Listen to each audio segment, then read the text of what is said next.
Hello साहब, कैसे हैं आप लोग? उम्मीद करते हैं काफ़ी बेहतर होंगे, ज़बरदस्त होंगे, मस्त होंगे और स्वस्थ होंगे। तो आज हम लोग विशेष राज दर्जा के बारे में चर्चा करने वाले हैं और विशेष राज दर्जा से संबंधित जितने भी तथ्य हैं कि विशेष राज दर्जा चर्चा में क्यों है, विशेष राज की क्या ज़रूरत है, विशेष राज किन राज्यों को मिलना चाहिए, विशेष राज्यों से क्या लाभ है, इन सारे सवालों को अगर आपको जानकारी चाहिए तो आप लास्ट तक वीडियो में बने रहें। सारी एक एक चीज़ें आपको बारीकी से समझाया जाएगा कि विशेष राज है क्या और इससे क्या लाभ होते हैं किसी भी राज्य को। तो अभी हाल ही में आप देखते हैं कि जब से केंद्र में गठबंधन की सरकार बनी है, एनडीए की सरकार फिर से बनी है, तो आप देख रहे हैं कि बीजेपी को बहुमत नहीं मिली, जिसके कारण बीजेपी जो है दो पार्टियां जेडीयू और टीडीपी जो प्रमुख रूप से उसका सहयोगी पार्टी बनी है और दोनों पार्टी को मिला करके गठबंधन की सरकार बनाई है। जबकि इन दोनों पार्टियों पहले से ही विशेष राज दर्जा की मांग कर रहे थे, क्योंकि पहले बीजेपी को खुद को बहुमत प्राप्त था, इसे लेकर के इनके बातों को तवज्जो नहीं दिया जाता था। लेकिन अभी क्योंकि इसकी वैसाखी के सहारे केंद्र में बीजेपी की सरकार बनी है, इसी लेकर के हो सकता है कि इस बार जोर शोर से विशेष राज की मांग का चर्चा किया जाए, विशेष राज की जो है मांग है वो जोर शोर से रखा जाए। तो इसी लेकर के अभी मीडिया में हर जगह आप देखिएगा कि विशेष राज की दर्जा को लेकर के एक विशेष प्रकार का अफवाह फैला हुआ है और बहुत सारी चर्चाएं में है। इसी लेकर के हम समझेंगे, इस बार हर एक बिंदु को बारीकी से समझेंगे। तो हमारा जो पॉइंट है वो है विशेष राज दर्जा से संबंधित प्रमुख क्या प्रावधान है, इसके बारे में समझना है। सबसे पहली बातें हम समझेंगे ये चर्चा में क्यों है विशेष राज की दर्जा। सबसे पहला नंबर हमको यही समझना है कि आखिर ये इतनी चर्चा में क्यों आ गई है विशेष राज की दर्जा, ठीक है। दूसरे पॉइंट में हम लोग समझेंगे विशेष राज दर्जा प्राप्त करने की क्या शर्तें हैं, किन राज्यों को विशेष राज की दर्जा मिल सकती है और किन राज्यों को नहीं मिल सकती है। क्योंकि हर राज्य अगर विशेष राज्य की दर्जा से अगर फ़ायदा होता है तो हर राज्य मांगना शुरू कर देगा। इसी लेकर के कुछ ना कुछ तो होना चाहिए जिससे पता चले, कुछ ना कुछ शर्तें होना चाहिए जिससे ज़रूरत वाले राज्यों को दिया जा सके। ऐसी कुछ तो शर्तें होंगी, तो हम वैसे शर्तों के बारे में पढ़ेंगे। इसके बाद विशेष राज्य के दर्जा से संबंधित इतिहास क्या रहा है कि भारत में किस प्रकार से विशेष राज्य की दर्जा को लागू किया गया, किसी भी राज्य को विशेष राज्य की दर्जा कब दिया गया और किस राज्य को दिया गया। तो इससे जुड़े हुए जो इतिहास होंगे उसे हम लोगों को पढ़ना है।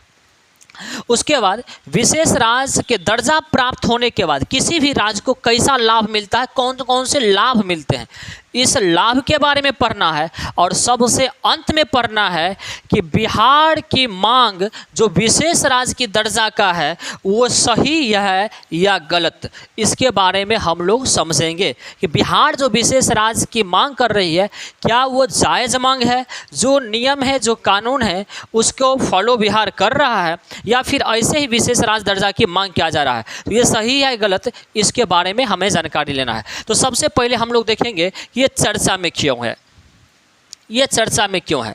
तो आप जानते हैं कि बिहार के सीएम नीतीश कुमार लगातार विशेष राज्य की दर्जा की मांग कर रहे थे। शुरू से ही विशेष राज्य की दर्जा की मांग नीतीश कुमार कर रहे थे, लेकिन केंद्र में मजबूत सरकार, बहुमत की सरकार थी, जिसके कारण क्षेत्रीय पार्टियों को तवज्जो नहीं दिया जाता था। लेकिन नीतीश कुमार अपने अलग अलग मंचों से विशेष राज्य की दर्जा की मांग कर रहे थे। अब जेडीयू पार्टी के साथ साथ आरजेडी भी विशेष राज्य की दर्जा की मांग कर रहा है। तो ये नीतीश कुमार का पुराना मांग था, लेकिन अभी हाल ही में ये चर्चा में क्यों आ गया? इसलिए चर्चा में आ गया क्योंकि बीजेपी अभी बहुमत में केंद्र सरकार में नहीं है। अभी जो नई लोकसभा 18वीं लोकसभा बनी है, 18वीं लोकसभा में बीजेपी को स्पष्ट बहुमत नहीं है। पहले स्पष्ट बहुमत रहा करता था, तो किसी भी सहयोगी या किसी भी विपक्षी दल के मांगों को वो इग्नोर क्या करता था, उनकी बातों के तवज्जो नहीं दिया जाता था। लेकिन इस बार सिचुएशन ऐसा बना है कि बीजेपी 240 सीट जीत पाई है और इसके दो घटक दल जो एनडीए में शामिल है, जेडीयू पार्टी बिहार से और टीडीपी पार्टी ये आंध्र प्रदेश से, दो पार्टियां ऐसी है जो सहयोगी दल है और इन्हीं की सहायता से अभी केंद्र में सरकार बन पाई है और बहुमत को बीजेपी प्राप्त कर पाई है। तो क्योंकि नीतीश कुमार का मांग पुराना था, आंध्र प्रदेश के मुख्यमंत्री चंद्रबाबू नायडू का भी मांग पुराना था, पहले से ही विशेष राज्य की मांग कर रहे थे। तो इस लहजे से देखा जा रहा है कि इस बार नीतीश कुमार और चंद्रबाबू नायडू का समर्थन बीजेपी पार्टी को ज़रूरत है, इसीलिए करके इस बार इनके बातों को तवज्जो दिया जाएगा, उनकी शर्तों को माना जाएगा, जो उनकी पुरानी मांग है उनको पूरा किया जाएगा। इसीलिए करके ये मीडिया में काफ़ी चर्चा में रही है। तो 18वें लोकसभा चुनाव में नीतीश कुमार की नेतृत्व वाली पार्टी जेडीयू को 12 सीट पर जीत हुई, जिससे विशेष राज्य की दर्जे की मांग और क्या हो गई, तीव्र हो गई। क्यों 12 सीट अगर बीजेपी के साथ नहीं आती है, टीडीपी जो चंद्रबाबू नायडू की पार्टी है, अगर वो साथ नहीं देती है तो बीजेपी की सरकार केंद्र में गिर जाएगी, बहुमत चुन नहीं पाएगी। इसीलिए कहा जाता है, ऐसा अनुमान लगाया जा रहा है कि जेडीयू पार्टी की जो पुराना मांग था विशेष राज्य की दर्जा का, जेडीयू पार्टी एक बार जोर शोर से फिर दोहरा सकती है उस मांग को। और इस बार क्योंकि बीजेपी मजबूर है, मजबूत नहीं है, इसी वजह से हो सकता है कि अपने सहयोगी दल की शर्तों को मान ले, इसीलिए करके चर्चा में आ गया। इसके अलावा बिहार के साथ साथ आंध्र प्रदेश के सीएम चंद्रबाबू नायडू भी लोकसभा में अच्छे प्रदर्शन के बाद विशेष राज्य की दर्जा की मांग कर रहे थे। इसीलिए करके ये अभी काफ़ी ज़्यादा मीडिया में, अलग अलग सोशल मीडिया पर, अलग अलग जगहों पर काफ़ी ज़्यादा जो है सो चर्चा में आ चुकी है। और बिहार के लोगों को भी एक नई उम्मीद जगी है कि विशेष राज्य की दर्जा मिल सकता है। अब ये मिलेगा, ये नहीं मिलेगा, ये माननीय नीतीश कुमार जाने, क्योंकि नीतीश कुमार का भी एक स्वभाव रहा है, जब जब ये केंद्र सरकार की पार्टियों के साथ रहते हैं, यानी बीजेपी के साथ जब जब भी रहते हैं, केंद्र के साथ रहते हैं, तब उस समय ये विशेष राज्य की दर्जा का मांग उस स्तर से नहीं उठाते हैं जब ये बीजेपी से हट करके विपक्ष में रहते हैं। मतलब जब ये नीतीश कुमार विपक्ष में जाते हैं, तब जनता के बीच में जा करके जोर शोर से पूरा एकदम से मुद्दा रखते हैं कि विशेष राज्य का दर्जा बिहार को मिलना चाहिए। लेकिन यही जब केंद्र सरकार में जो पार्टी सरकार बनाती है, उसके साथ जब गठबंधन करके रहते हैं, उसके साथ मिले हुए रहते हैं, तब उस स्तर से ये मांग अपनी नहीं रखते, केवल ये बोलते हैं हम तो विशेष राज्य की दर्जा की मांग तो पहले से ही कर रहे थे, हम तो केंद्र सरकार को बोलते रहते हैं। जब केंद्र सरकार को बोलते रहते हैं तो जब आपको चाहिए, राजनीतिक मुद्दा अगर केवल बना के रखना चाहते हैं तब तो कोई बात नहीं है, लेकिन अगर आपको चाहिए तो अभी आप साथ में हैं, तो अभी आपको जोर शोर से इस मुद्दे को रखना चाहिए। तो इस प्रकार से आपको समझ में आ गया होगा कि विशेष राज्य का दर्जा की मांग जो है ये चर्चा में क्यों आ गया है। आप देख सकते हैं माननीय नीतीश कुमार जो विशेष राज्य की दर्जा को लेकर के इनकी पार्टियां जोर शोर से मांग रखती हैं, लेकिन तब रखती हैं जोर शोर से जब ये विपक्ष में होती हैं। चलिए अब देखिएगा विशेष राज्य दर्जा से प्राप्त करने की क्या शर्तें हैं। क्या बिहार जो विशेष राज्य की मांग कर रहा है या आंध्र प्रदेश जो विशेष राज्य की मांग कर रहा है, क्या वह जायज़ है? क्या उन शर्तों को पालन कर रहा है जो शर्त विशेष राज्य की दर्जा के लिए बनाया गया है? तो हम लोग देखते हैं कि क्या इसकी शर्तें हैं। तो सबसे पहला शर्त यह है कि राज्य पर्वतीय या अन्य कठिन भौगोलिक क्षेत्रों में बसा हो।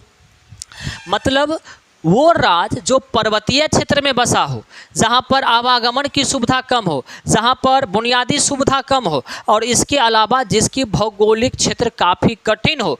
मतलब वैसा राज्य जिसकी बनावट ऐसी हो जहाँ पर प्राकृतिक आपदा, भूकंप, बाढ़ या अन्य तरह की प्राकृतिक आपदा आते रहे, भौगोलिक कठिनता को सामना करते रहे, वैसे राज्यों को विशेष राज्य देने का प्रावधान किया गया है। ये पहला बिंदु है विशेष राज्य प्राप्त करने की शर्तों में, कि राज्य जो है पर्वतीय क्षेत्र में बसा हो या फिर कठिन भौगोलिक क्षेत्रों में बसा हो।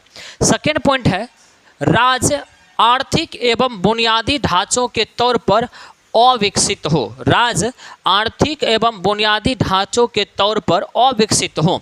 इसका मतलब क्या हुआ? इसका मतलब हुआ किसी भी राज्य की आर्थिक स्थिति बहुत कमज़ोर है, वहाँ राजस्व बहुत कम वसूला जाता है, वहाँ पर टैक्स पेयर बहुत कम है, वहाँ पर बुनियादी सुविधाएं कम हैं, वहाँ पर सड़क, नल, इसके अलावा नहर, ये सारे जो नाली जो है, ये सारे बुनियादी जो स्ट्रक्चर हैं वो कम हो, नहीं के बराबर हो, अविकसित क्षेत्र हो। ऐसे क्षेत्र को विशेष राज्य की दर्जा मिल सकता है। इसके अलावा वैसे राज्य जो पड़ोसी देशों के साथ सीमा बनाता हो, पड़ोसी देशों से सटा हुआ हो। तो ये शर्तें हैं। तो ये हो गया आपका तीसरी शर्त।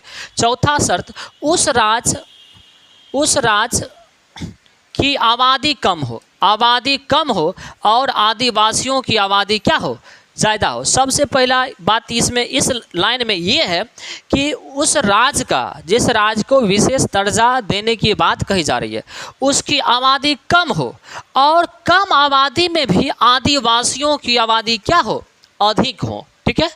और इसके अलावा राज्य जो है फंड जुटाने में बिल्कुल असमर्थ हो, मतलब राज्य इतना गरीब हो कि कोई भी फंड जुटाने में, किसी भी प्रकार का रुपया जमा करने में, किसी भी काम को करने के लिए वहाँ पर कलेक्शन बहुत कम हो, आमदनी बहुत कम हो। तो ऐसे 5 शर्तों में से कोई भी अगर 3 शर्त अगर फॉलो कर रहा है तो ऐसे राज्यों को विशेष राज्य की दर्जा दिया जा सकता है केंद्र के द्वारा। तो ये थी इसकी शर्तें। चलिए अब नेक्स्ट हम लोग देख लेते हैं कि विशेष राज्य की दर्जा से संबंधित इतिहास क्या रहा है, कब विशेष राज्य की दर्जा किसको दिया गया था। चलिए इसको देख लेते हैं। तो सबसे पहली बात आपको ध्यान में रखना है कि पहली बार 5वें वित्त आयोग, पहली बार भारतीय इतिहास में 5वें वित्त आयोग के सिफारिश के आधार पर यह स्टेटस 1969 ईस्वी में असम, नागालैंड और जम्मू कश्मीर को दिया गया। क्योंकि आपको पता है कि असम पर्वतीय क्षेत्र है, जनजातीय क्षेत्र है, जहाँ पर आबादी कम के साथ साथ वहाँ पर आदिवासियों की संख्या अधिक है। नागालैंड में आदिवासियों की संख्या अधिक है। जम्मू कश्मीर जो है ये पर्वतीय क्षेत्र है, आर्थिक रूप से पिछड़ा हुआ क्षेत्र था। इसीलिए करके 1969 ईस्वी में 5वें वित्त आयोग के सिफारिश के आधार पर इन राज्यों को स्पेशल स्टेटस दिया गया। चलिए अब देखिएगा सेकेंड पॉइंट है, केंद्र सरकार ने अरुणाचल प्रदेश, मणिपुर, मेघालय, मिजोरम, सिक्किम, त्रिपुरा, उत्तराखंड एवं तेलंगाना सहित 11 राज्यों को यह दर्जा दे चुका है।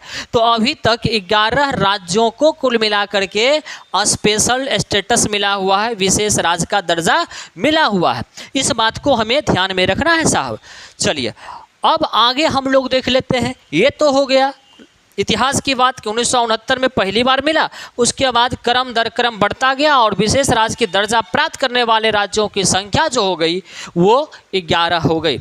ऐसे आंध्र प्रदेश को पहले भी मिला हुआ था, आंध्र प्रदेश को पहले विशेष राज्य की दर्जा मिला हुआ था, लेकिन बाद में जाकर के इसको समाप्त कर दिया गया। तो वर्तमान में कुल 11 राज्यों को विशेष राज्य की दर्जा मिला हुआ है। अब विशेष राज्य की दर्जा, अब समझिएगा कि हमारे मन में सवाल आता है कि आखिर सारे राज्य विशेष राज्य की दर्जा के लिए इतना परेशान क्यों होता है, आखिर क्या ऐसा फ़ायदा होता है जिसके कारण सभी राज्य चाहते हैं कि हमें विशेष राज्य का दर्जा मिले, आखिर ऐसा फ़ायदा क्या है। तो चलिए हम लोग देखते हैं कि फ़ायदा इससे क्या होता है। सबसे पहला पॉइंट है, यह दर्जा मिलने से कई प्रकार के वित्तीय लाभ प्राप्त होते हैं। केंद्र सरकार के द्वारा कई प्रकार के सहायता राशि, वित्तीय राशि दिया जाता है, जिससे काफ़ी लाभ प्राप्त होता है उस राज्य को विकसित करने में, उस राज्य को विकास करवाने में। चलिए सेकेंड पॉइंट है, विशेष श्रेणी प्राप्त राज्यों को केंद्रीय योजना को लागू करने के लिए 90% खर्च केंद्र से मिलता है और इन्हें केवल 10% ही खर्च करना पड़ता है। मतलब केंद्र सरकार अगर कोई योजना लागू करती है, उस राज्य में जिस राज्य को विशेष राज्य की दर्जा मिला हुआ है, तो केंद्र की योजना लागू करने के लिए 90% का जो खर्च होता है वो केंद्र सरकार स्वयं देती है और 10% मात्र राज्य सरकार को वहन करना पड़ता है। तो स्वाभाविक बात है साहब, केंद्र सरकार इतनी सारी योजना लाती है और सब योजना में अगर 90% वही खर्च दे दे और 10% मान लीजिए कि राज्य सरकार को देना पड़े, तो बाकी जो राज्य सरकार का आमदनी होगा, जो राजस्व होगा, वो तो अधिक हो जाएगा ना। वो फिर तो वो उस राज्य के विकास के लिए खर्च करेगा, तो उस राज्य के विकास में एक प्रकार से वित्तीय सहायता प्राप्त हो जाती है। अगला पॉइंट है कि विशेष समान राज्य रहने पर केवल 60 से लेकर के 75% तक का खर्च मिलता है। अगर समान राज्य है, विशेष राज्य की दर्जा नहीं मिला, जैसे कि बिहार को भी विशेष राज्य की दर्जा नहीं मिला, तो बिहार को केंद्र की योजना लागू करने के लिए 60 से लेकर के 75% तक मिल सकता है। ये केंद्र सरकार पर निर्भर करता है कि किस योजना में कितना प्रतिशत दे। तो मिनिमम 60% और अधिकतम 75% मिल सकता है। तो मान लीजिए 60% मिला, तो 40% तो राज्य सरकार को या बिहार सरकार अगर है तो बिहार सरकार को अपने घर से लगाना पड़ेगा, बिहार के पैसों को लगाना पड़ेगा। अपने घर का मतलब समझिएगा कि बिहार का पैसा लगाना, ये मत समझिएगा अपने घर से ला करके देगा, ठीक है। तो इसको लगाना पड़ेगा।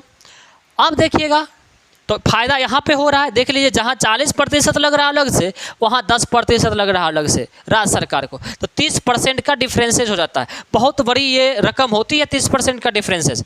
उसके बाद है विशेष श्रेणी के राज्यों को उत्पाद शुल्क, सीमा शुल्क और आयकर एवं निगम कर में भी क्या दिया जाता है, रियायतें दी जाती है। रियायतें दी जाती है इस सेंस में कि उत्पादन शुल्क और इसके अलावा सीमा शुल्क और आयकर ये सारे कम कर दिया जाता है, और निगम कर भी यहाँ से कम लिया जाता है केंद्र सरकार के द्वारा, जिसके कारण इससे प्राप्त जो राजस्व होते हैं वो राज्य सरकार अपने राज्य के विकास में खर्च करते हैं।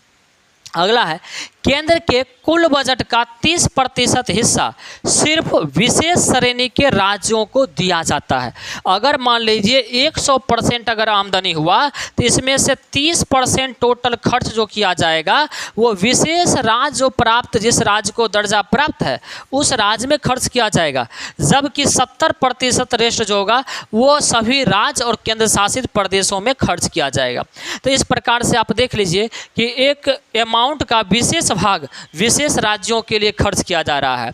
उत्पाद शुल्क कम वसूला जाएगा, सीमा शुल्क कम, आयकर कम, निगम कर कम, और इसके अलावा 90% केंद्र की योजनाओं में खर्च। इतना आर्थिक लाभ अगर होगा साहब तो कोई भी राज्य क्यों नहीं चाहेगा कि हमें विशेष राज्य की दर्जा मिले। बिहार क्यों नहीं चाहेगा हमें विशेष राज्य की दर्जा मिले, लेकिन क्या बिहार विशेष राज्य की दर्जा के लिए जो शर्तें हैं उसको फुलफिल करता है कि नहीं करता है, उस शर्त पर खड़े उतरता है कि नहीं उतरता है, उस मानक को पूरा करता है कि नहीं करता है, इसको अब हम लोग आगे देखेंगे। चलिए साहब, तो देखते हैं कि बिहार की भौगोलिक स्थिति और बिहार को क्या मिलना चाहिए या नहीं मिलना चाहिए। सबसे पहले आप देखिए, क्या आप देखे होंगे कि जब 5 पॉइंट बताए थे तो उसमें पहले एक पॉइंट था कि अंतर्राष्ट्रीय सीमा किसी पड़ोसी देश के साथ लगता हो, पहला शर्त। तो आप देखिए इधर से नेपाल है, जो अंतर्राष्ट्रीय सीमा बिहार जो है सो नेपाल के साथ बनाती है। तो इसका मतलब एक कंडीशन बिहार का फुलफिल हो रहा है, एक मानक पर खड़ा हो रहा है बिहार। भैया समझ लीजिए बिहार के लोग, एक मानक पर बिहार खड़ा हो रहा है कि नेपाल के साथ अंतर्राष्ट्रीय सीमा बना रहा है। ठीक है, तो बिहार का अंतर्राष्ट्रीय सीमा किसके साथ, नेपाल के साथ लगा हुआ है। तो एक शर्तें पूरा हो गया। बिहार की आर्थिक एवं बुनियादी ढांचा अविकसित, सही बात है। आपको पता है कि बीमारू राज्य, गरीब राज्य किसको कहा जाता है, बिहार को कहा जाता है। जब पूरे भारत के लोग बिहार को गरीब राज्य, बीमारू राज्य कहते हैं तो इसका मतलब है बिहार गरीब है तब ना। और जब बिहार गरीब है तो स्वाभाविक बात है कि आर्थिक रूप से क्या होगा, पिछड़ा हुआ है। और इसके अलावा यहाँ पर जो बुनियादी ढांचा है, जो इंफ्रास्ट्रक्चर हो, चाहे स्कूल का हो, चाहे वो हॉस्पिटल का हो, या फिर सड़क का हो, या फिर नाले का हो, गली का हो, जो भी इंफ्रास्ट्रक्चर है, चाहे यहाँ पर फैक्ट्री का हो, कारखाने का इंफ्रास्ट्रक्चर हो, चाहे इन्वेस्टमेंट की बात हो, ये सारे अविकसित हैं। कोई भी तरह का चीज़ परिपूर्ण नहीं है। इसी लेकर के आप बोल सकते हैं कि बिहार जो है आर्थिक एवं बुनियादी ढांचों से क्या है, अविकसित है। और बिहार, कई ऐसे रिपोर्ट हैं, कई ऐसे तथ्य हैं जिससे, और कई तरह के केंद्र सरकार की भी रिपोर्ट है जिससे पता चलता है कि बिहार में आर्थिक और बुनियादी सुविधाएं नहीं है। तो इसका मतलब है कि बिहार इस दूसरे पॉइंट को भी क्या कर रहा है, फुलफिल कर रहा है, दूसरे मानक मापदंड को भी पूरा कर रहा है। चलिए, अब तीसरी जो उसमें था, आप दिखाए थे, पहला पॉइंट था कि कोई राज्य क्या हो, पर्वतीय क्षेत्र में हो या अन्य कठिन भौगोलिक क्षेत्र में हो। तो आप बोलिएगा कि सर ये कैसे होगा, अन्य भौगोलिक क्षेत्र में तो है नहीं, यहाँ पर पर्वत वगैरह तो है नहीं, पर्वत नहीं है, लेकिन कठिन भौगोलिक क्षेत्र का मतलब हुआ चाहे वहाँ पर भूकंप आता हो, चाहे वहाँ पर बाढ़ आता हो, या किसी भी प्राकृतिक घटनाओं से लगातार वो परेशान रहता हो, लगातार वो ग्रसित रहता हो। आपको पता है बिहार के कोसी नदी को, बिहार के कोसी नदी को बिहार का शोक कहा जाता है, बिहार का शोक कहा जाता है। और बिहार में कई ऐसी नदियां हैं, बूढ़ी गंडक है, गंगा है, बलान है, फल्गु है, ये सारी नदियां जो है, कोसी हो गई, ये सारी नदियां, महानंदा हो गई, ये सारी नदियां हमेशा कभी ना कभी कोई ना कोई नदी ऐसी होती है कि बाढ़ लाते रहती हैं, और इस बाढ़ के कारण यहाँ की भौगोलिक स्थिति सामान्य से अलग हो जाती है। कई घर तबाह हो जाते हैं, जान माल की क्षति होती है, फसल का नुकसान, और हर साल बिहार के किसी न किसी क्षेत्रों में यह नुकसान देखने के लिए मिलता है। तो इस तरह से आप कह सकते हैं कि बिहार जो है, बिहार की जो भौगोलिक स्थिति है वो कठिन है, वो आपदा से ग्रसित भौगोलिक स्थिति है। इसीलिए करके आप देखिए कि बिहार की भौगोलिक स्थिति भीषण बाढ़ से क्या रहता है, भीषण बाढ़ से प्रभावित रहता है। इसीलिए करके ये 3 मानक फुलफिल कर रहा है, 3 मापदंड को पूरा कर रहा है। अंतर्राष्ट्रीय सीमा का मापदंड, आर्थिक रूप से पिछड़ापन, बुनियादी ढांचा अविकसित का मापदंड और भौगोलिक जो स्थिति है वो कठिन है, इन 3 मापदंडों को पूरा कर रहा है।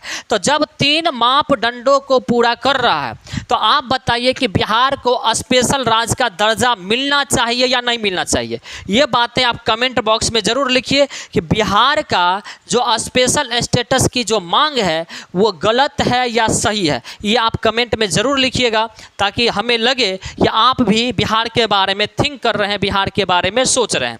चलिए साहब, उसके बाद देखिएगा, अगर बिहार का देखा जाए तो ये जो क्षेत्र है जहाँ शिवालिक का क्षेत्र है, यहाँ पर पर्वतीय क्षेत्र है।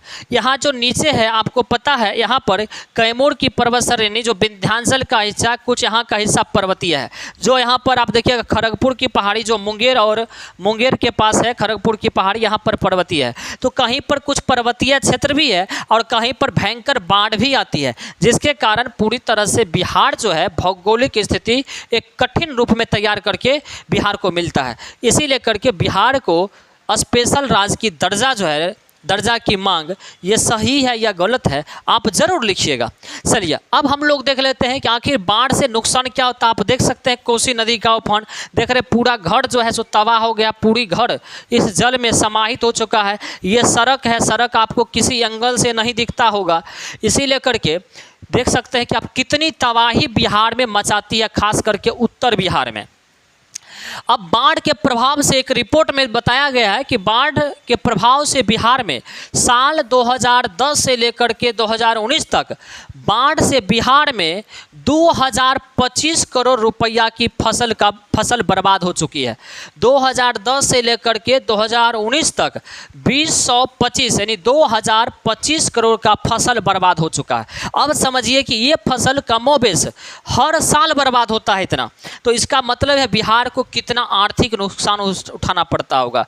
जो घर डूब जाता है, जो घर टूट जाता है, बाढ़ में बह जाता है, अब वो समझिए व्यक्ति कितना कमज़ोर हो जाता होगा, पुनः घर नहीं बना पाता होगा। तो इसका मतलब है कि बिहार धीरे धीरे करके अगर मान लीजिए कि इसी तरह से बर्बादी होता गया, बाढ़ की भीषण चपेट आती गई, तो धीरे धीरे घर टूटेगा, जान माल की क्षति होगी, किसी लोगों का कुछ बर्बाद होगा, किसी लोग का जानवर बर्बाद हो जाएगा, किसी का फसल बर्बाद हो जाएगा, और सारे लोग एक तरह से बाढ़ ग्रसित क्षेत्र के लोग वो क्या हो जाएंगे, गरीब हो जाएंगे।